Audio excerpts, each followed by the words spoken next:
Peace and love to all you light bearers out there. I am Justin Bay. Welcome back to Indigo Vision, where I take a practical approach to esoteric knowledge. Hope y'all are enjoying y'all's Monday. I sure am. It's been pretty productive today, so loving the weather today. Beautiful. Look at the sun, the sky, completely blue. Got, beautiful trees around me.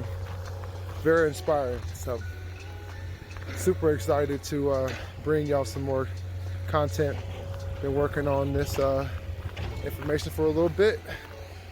So today's video, we will be addressing Sagittarius, the half man, half horse, or man and beast combined. So it's one of my favorite signs. I really enjoy, Jupiter, the number 3, higher knowledge, abundance, optimism. So right now I'm actually looking for a good spot to set up, but we're going to go into some more detail about Sagittarius and the true alignment, because right now we are in Sagittarius, even though most people think we're in Capricorn, which is right around the corner, but the sun is actually still in the ecliptic of Sagittarius. So let's dive in.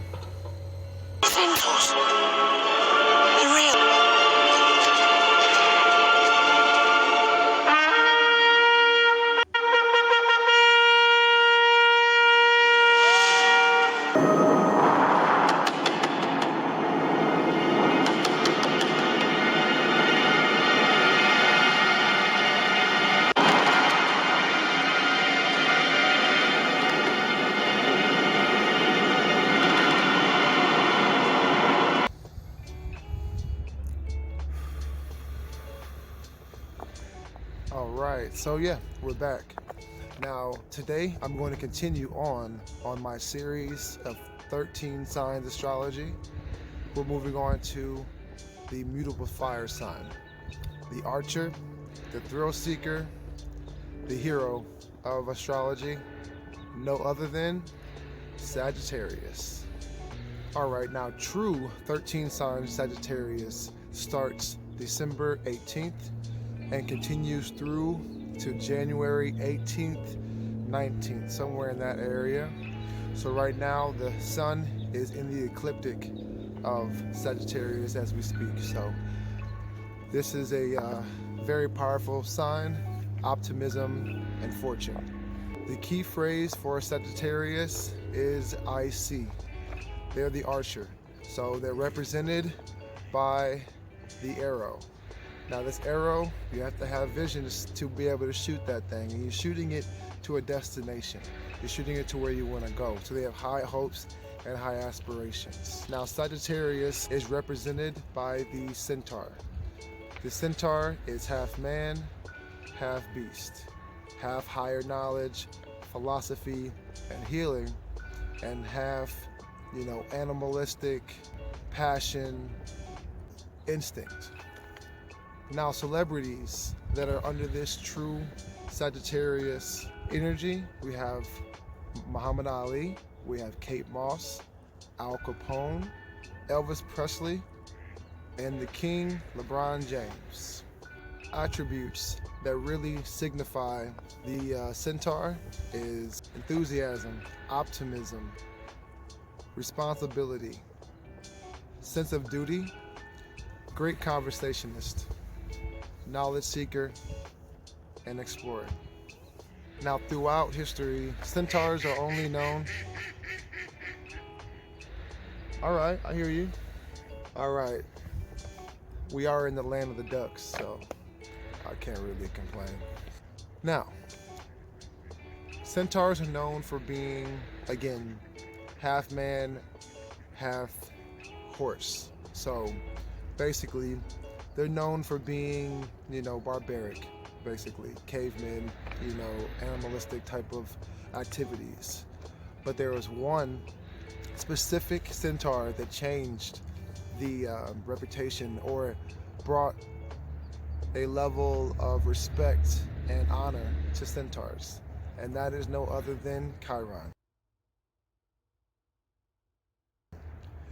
Chiron is known throughout different cultures as different names. In Babylon and in Sumerian texts, he was known as Nergal. And it was a combination of Scorpio and Centaur. In Roman mythology, the Centaur is known as Chiron. The story of Chiron starts with his mother, nymph Philyra, and his father, Saturn. Saturn took the form of a stallion and raped Philyra. When Chiron was born, half man, half horse, she abandoned him in disgust. Fortunately, sun god Apollo adopted Chiron, protected him, and gave him knowledge of music, philosophy, poetry, and most of all, he learned to love. Chiron grew to be a consummate teacher to the sons of kings, and many of these most famous Greek heroes include Asclepius, which he is represented by, also correlated to Ophiuchus, Achilles, and the most famous Hercules. Chiron was given immortality, but it backfired on him. During a battle with some rampaging centaurs, Hercules accidentally wounded his mentor Chiron with a poison arrow. The injury never healed, and Chiron was in constant pain, wishing for death. Hercules made a deal so Chiron could sacrifice himself for Prometheus. Prometheus was banned by Zeus because he brought fire to man. Hercules made a deal for Chiron to take the place of Prometheus, releasing him from Zeus's punishment. Since only immortals could exchange places with the fire giver, who was chained to a rock as lunch for eagles, Chiron voluntarily gave up his immortality and died on the rock. He was not sent to Hades, but given a revered place among the stars in the constellation of Sagittarius. Chiron earned the title of the Wounded Healer because of the way he lived his life. Chiron is seen as the elderest and most civilized centaur in the tribe of barbaric nomads. Chiron is the beast, his animalistic brethren, and trying to find remedy by healing others. His mother abandoning him and the tremendous pain he endured throughout his life would lead to the fulfillment of his destiny and honor among the gods. What Chiron teaches us is that the trials of life can yield heavenly wisdom and life's treasures. Alright, so that is the story behind Chiron, and this is very powerful story, and it definitely teaches some life lessons in being and overcoming obstacles, and making a mark for your people as far as who you represent, and bringing honor to the people that call you brother or call you family. Chiron, the wounded healer, affects all aspects of wellness: physical health, mental health, emotion, and spirituality. Chiron was first discovered in November 1977, orbiting the sun between Saturn and Uranus. And it's a cool note to state that Chiron is a lone traveler. Traveling between Saturn and Uranus, he's by himself, which which correlates to him being by himself as the lone Centaur. And they brought honor to his kind. Now again, Jupiter is the ruling planet of Sagittarius, and Jupiter is the biggest planet in our solar system. Jupiter has the most moons in this gravitational pull. Jupiter is represented in numerology by the number of 3. 3 is a powerful number. It is the first geometric shape. 3 is represented by the teacher of the gods. Good fortune, optimism, expansion, abundance. Sagittarius constellation sits between Scorpio and Capricorn. So that makes sense why right now we're actually in Sagittarius, because we have already passed through true Scorpio and true Ophiuchus, and that moves right into Sagittarius. This energy of Jupiter and 3 and of Chiron is a very ambitious sign. It's the hero of astrology again. So this sign strives to be remembered for what they have done in their lives, inspiring people and bringing abundance and optimism. They're great in social environments. They love to communicate and inspire others. Now, some of their downfalls can be being too ambitious or shooting too high, or exaggerating a little bit, because Jupiter is known for being grandiose and being big. If not in balance, Sagittarius can be known for exaggerating or lying. Also, they're known for overeating or over drinking, indulging in the physical. Now again, we must remember they still have that strong animal instinct and animal influence with their lower half. So controlling that lower half definitely going to be a key focal point for this type of energy. They are really driven by their physical abilities. They are the jumpers, the leapers, the athletes. Like again, LeBron James. He is a true Sagittarius. So he works on his body constantly. If you look at him working out, if you look at him in the off season, there really is no off season for LeBron James.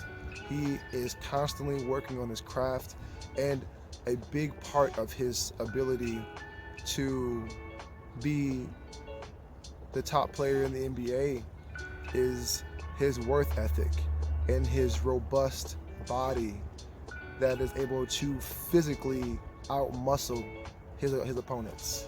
So staying fit and staying strong is a key component to your confidence and your ability to achieve. It's very important to realize that right now we are in this Sagittarius energy, so we can channel these energies of each sign that we're in. So even if you don't have any Sag in your chart, you can utilize the energy of Sag while the sun is going through it. So it's very important to know what time to implement what attributes. So right now people are working on Capricorn energy, which that energy is not conducive to this time period. So that's why I take the time to speak about Western astrology versus 13 style, because it is alive. Our goal is to get back in tune with what is living and what is vibrant, and get out of this dead, stagnant energy. And astrology is a huge part of that. So for those of you who think you're a Capricorn right now, and you're born within the last month or so, because we're getting close to Capricorn, but we're not there yet. For today and the next day or two, we're transitioning into Capricorn. But if you've been born within the last month, you are Sagittarius. I want to basically tell you that you need to get in tune with your fire. You are a fire sign. You are not Earth.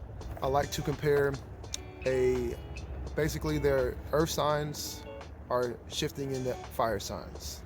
That's what I'm noticing. So from Capricorn to Virgo, Taurus, you are shifting into fire signs. So you're basically going to have the earth that you need for you to be able to be a really powerful grounded fire. Nothing is more powerful than a grounded fire. Fire signs that are 12 signs, they're really water signs.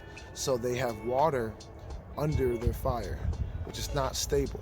Sagittarius, when I think of Sag, I think of old Saint Nick and that jolly, optimistic father figure that you see from Santa is really embodying Jupiter. So that teacher aspect, that mentor aspect, that teaches you philosophy. This is the sign of philosophy. So great teachers come in this energy that when you get it in your chart or in one of your reading, you're happy about, because it's a very optimistic and enthusiastic energy, and the world needs that energy. So people who think they're Capricorn, you're truly Sag, and the world needs that energy. Again, without you bringing that energy to the planet, it doesn't exist. So therefore, astrology doesn't exist. Jupiter's energy is not being brought to the people through the people. That's the beauty of astrology, is that we embody these heavenly bodies, and we are exuberating that energy out to the world around us. We're bringing that world to the earthly plane. And without us embodying that energy, it doesn't exist. It's not here. I liken Sagittarius to campfire. Campfires, first off, you need earth under you. So your earth is your Capricorn. But people aren't just there for the earth. Earth is everywhere. But when you take that fire and you put it on top of solid earth and you have grounded fire, that's very, very powerful. So having that Capricorn foundation is amazing, but you have to top it off and bring in that higher tier, that top 15%, that top of the pyramid. We must finish the construction. And finishing the construction is putting the fire on top of your Capricorn. You're truly Sag. And that campfire, everyone can relate to. Everyone feels that warmth. Everyone feels safe. They have light in the dark. It's a social environment. People talk about things that inspire them, or they have great conversations. Sagittarius is a master of conversation and social environments. So that campfire really represents the energy of Sagittarius. It brings people together. It brings hope, and it brings inspiration. So we need you to be on this planet bringing that energy, and but it starts in your mind first. If you don't believe it, then there's no way that you can achieve it. My advice to you, true Sagittarius, is to unleash your fire. You have that fire deep down, and it's coiled up like a Kundalini energy. You want that Kundalini energy to break out of that root chakra and shoot through all your chakras, through your crown chakra to the heavens. Let your fire be seen. Experience that inspiration, and experience that love for adventure. Take some risk. That Capricorn is keeping you too safe. It's keeping you complacent. It's keeping you in that box. Sagittarius does not fit in boxes, and it breaks down boxes, and it wants to roam and wants to be free. So unleash your fire and let the world see that inspiration, and you will be an inspiration for those around you. When you're living in Capricorn and not just Sagittarius, passion turns into regret, wisdom turns into pessimism and restriction, and taking risks turns into playing it safe. And that goes directly against your true energy and who you are deep down. Let's go, Sag. Fire it up. You inspire people to be their better selves. You inspire with philosophy, and you inspire with higher knowledge, but you also take action. You take all that wisdom and you put it into practical action that will manifest. Being a talker on a podium is one thing, but someone that can get down there and take action with what they're teaching and show that wisdom is going to create a better life, that is what the world needs. The world needs for a true Sag to be that hero, to be that inspirer, to help people get what they deserve. and to expand and to experience abundance. Abundance is our birthright. Be the change in the world that you want to see.